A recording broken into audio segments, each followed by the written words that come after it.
Buen día, muchas gracias a vos por el espacio y buen día a toda la audiencia. Bueno, ¿dónde estás en este momento para situarte geográficamente? En Buenos Aires, en la zona norte de Buenos Aires. Zona norte de Buenos Aires. ¿Cómo los trata la lluvia, la disponibilidad de agua? Regular, Regular. mejoró en los últimos días, pero falta todavía, falta. Falta, ¿no? Yo recién comentaba que los productores están esperando, más que nada para los cultivos de invierno, siempre se espera que exista un buen nivel de agua en el arranque de la siembra, ¿es así?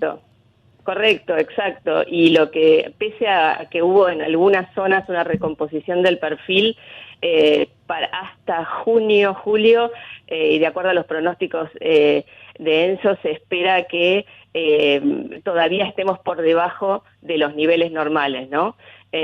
Con lo cual esto podría complicar, aunque todavía no lo podemos afirmar, las siembras de invierno, correcto. En cuanto a la expectativa, lo que ustedes están viendo, ¿les parece que puede llegar a caer la siembra de trigo? Mira, a ver, justamente ese es uno de los datos que hemos relevado y en principio, a ver, lo que están viendo los empresarios es que, lo que estamos viendo es que los cultivos de invierno van a aumentar en principio en 2 puntos porcentuales cuando miramos expectativa de siembra marzo-marzo, ¿no? Nosotros Bien. relevamos expectativa marzo-marzo y se incrementaría en 2 puntos porcentuales, pero trigo se mantendría o se reduciría levemente aumentando lo que es cebada, cultivos de servicio y otras especialidades como colza, ¿no? Y ahí, a ver, hay un tema de incremento de costos, ¿verdad? Por ejemplo, en cuanto a capital operativo requerido, en agricultura se espera que se aumente entre un 20 y un 50% más de lo requerido que la campaña pasada, ¿no? O sea, eso significa, Sí. para que uno lo entienda, separando lo que significan costos, costos, digamos, que se entierran y los costos que representan de alguna manera mantener la estructura. ¿Eso está Ujú. dado por el aumento de costos? De qué conceptos puntualmente? Y sobre todo en lo que es, por ejemplo, trigo, los rubros fitosanitarios y fertilizantes tuvieron variaciones interanuales de algo más del 80%. Recordemos que muchas de las uvas de estos productos se dieron posteriores a lo que fue la siembra de cultivos de invierno del año pasado, ¿no? Por Ujú. eso es que, por ejemplo, en los cultivos de gruesa estamos hablando de aumentos de costos de entre el 20 y el 30%. Bien, si te parece, nos paramos un poquito en lo que significa el índice de confianza del empresario agropecuario que ustedes han de alguna manera estabulado o medido. Correcto, correcto. ¿Qué Y observaron allí? a ver, que a pesar de la coyuntura de precios actual, este índice de confianza registró una baja. Recordá que toma en cuenta la percepción actual, pero también las expectativas futuras, ¿no? Acerca de la situación económica nacional, del sector y el contexto económico financiero de las empresas. Y vinculado a esto, la encuesta SEA del mes pasado, que contestaron más de 1.100 productores CREA, mostró que el 65% piensa que la situación hoy es peor que hace un año, pero ese mismo porcentaje piensa que de aquí a un año la situación será aún peor, ¿no? Y esto está vinculado un poco. Uno de los factores es lo que veníamos hablando del incremento de la estructura de costos. Pero hay otros temas como por ejemplo el financiamiento, ¿no? Claro, Y ese es el acá punto. traigo el tema de lo que va a significar en algún punto el acuerdo con el FMI. ¿Por qué? Porque dentro del acuerdo se encuentra presente la necesidad de incentivar el ahorro en pesos, por lo que se va a Claro. buscar que la tasa de interés sea mayor a la inflación para que los rendimientos sean positivos. Por ende, las empresas que necesiten crédito van a partir de una tasa mayor, ¿no es cierto? Claro. Y en agricultura, aproximadamente el 35% de los costos de implantación es lo que esperan o lo que manifiestan los empresarios que van a financiar en esta campaña. Otro de Bien, los puntos tiene que ver con que Argentina hoy puede aprovechar parcialmente las oportunidades que el mercado internacional le está ofreciendo. Pensemos en los casos de carne vacuna o trigo y maíz, y esto de los volúmenes de equilibrio y todas las intervenciones que tuvo el mercado de ganadería vacuna desde junio, aproximadamente mayo-junio del año pasado, y cómo eso hizo caer los volúmenes exportados. ¿Y por qué esto es importante? Nuevamente, volviendo al acuerdo con el FMI, una de las definiciones cruciales es la meta relacionada con el nivel de reservas del Banco Central, ¿no? Y en ese sentido tienen gran relevancia las exportaciones para recomponer reservas y darle sostenibilidad de acuerdo.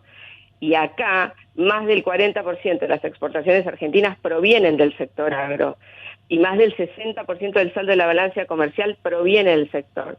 Entonces, las señales que necesitamos deberían ir en el sentido de que la producción y las exportaciones crezcan, ¿no? Efectivamente. Hay un apunte que nos da en este contexto lo que se están imaginando, lo que están observando. Esto pone números, pone expectativas y de alguna manera están las decisiones. ¿Entiende el productor que este es un momento para invertir? A ver, ese es un dato. Hay un 44%, para ser precisos, un 44% de los empresarios dijo que es un buen momento para invertir. Pero Bien. ¿cómo lo leemos? A ver. Lo leemos es que ante restricciones están buscando resguardar su valor en productos, ¿no es cierto? Y entonces, por ejemplo, la extensificación de la ganadería con mayores duraciones de invernada, que pasa de 11 a 13 meses, en realidad, y sumado a esto, la intención de retención de vientres, ¿no? En parte se deben, por ejemplo, en el caso de la invernada, al aumento en el precio de los granos, pero también debido a estrategias defensivas para resguardar valor, ¿no? En un contexto inflacionario y ante un escenario de incertidumbre. Sí, yo creo que ahí entran a jugar, hablando, podríamos hacer un programa de cada uno de los temas, ¿no? De lo que significa Sí, financiamiento, correcto. lo que representan los costos, lo que cada una de las producciones. Pero en este mapa general, podríamos decir que en el más menos las expectativas son negativas en cuanto a lo que significa la evolución de la economía. Por otro lado, más allá del horizonte, que puede llegar a ser positivo, también el productor está evaluando digamos, seriamente cómo va a invertir. Paola, ¿querrías preguntarle algo? Sí, gracias, Matilde. Entonces, un 44% que es buen momento para invertir, entonces nos habla de un 66% que no es buen momento para invertir. En realidad no es así, Paola, ¿qué tal? ¿Cómo estás? En definitiva, hay un porcentaje que le es indistinto el momento, porque se pregunta si es buen momento, si es indistinto, si es bueno o si es malo, y hay un 30 y pico % para el cual es indistinto.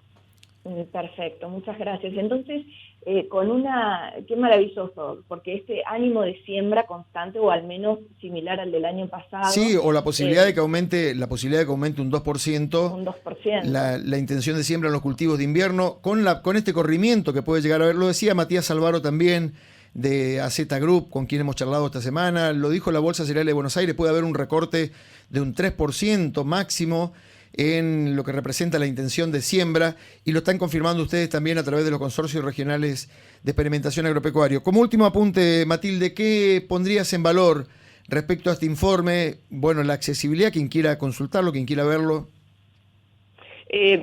Pueden consultarlo en la página web de CREA, www.crea.org.ar, está disponible allí. Es un reporte que se publica cada 4 meses. Y si me dejaras hacer un último, meter un último bocadillo, es una invitación para que agenden una fecha en septiembre, del 14 al 16, estaremos realizando nuestro Congreso Nacional CREA, así que quiero invitarlos a ustedes y a tus oyentes a que lo tengan en cuenta en el radar. El lema de este año va a ser ampliar el campo de la mirada, y tiene mucho que ver con una apertura que necesitamos todos para ponernos en lugar del otro, entender cómo piensa y a partir de ahí construir consensos. Muy bien, me parece muy buena la invitación, ya está en el radar informativo, lo ponemos allí. Te dejamos un cordial saludo y gracias por esta comunicación con Mitre. Muchas gracias a vos y buen domingo para todos. Buen domingo. Bueno, Pau, tenemos ya trazado el horizonte. Nos dio Mario los indicadores de lo que va a pasar con el tiempo. Pudimos repasar con el tema de los arrendamientos, lo que está pasando en el contexto internacional. Ahora hicimos un foco sobre lo que representa tranqueras adentro la decisión del productor. ¿Qué te queda así como último apuntecito? Y ya vamos a ir buscándolo a nuestro amigo Jorge Ingaramo, quien nos va a dar la mirada final, el pincel final de lo que es la economía. ¿Qué pondrías en valor? Esto de Matilde me pareció muy importante, todo lo que aportó. Ahora, un incremento de costos entre un 20 y 50%. Una política con incertidumbre realmente supina, porque piensa en 65% que será peor que hace un año, ¿no? Y el año siguiente también peor. Y realmente en este contexto encuentro heroico sembrar trigo. Está bien que por cuestiones naturales, pero estos datos realmente son importantes porque dan una foto de lo que es el sector, pese a todo este contexto que los números hablan por sí solos. Los números hablan por sí solos. Nosotros hablamos por nosotros y estamos aquí hasta las 9 de la mañana. Nos seguís escuchando en esto que es Mitre y el Campo por Radio Mitre Córdoba, como cada domingo. Pausa, buscamos los datos de la economía y le damos una vueltita de página final a este programa de este último día del mes de abril. Se nos fue abril. Chau, abril.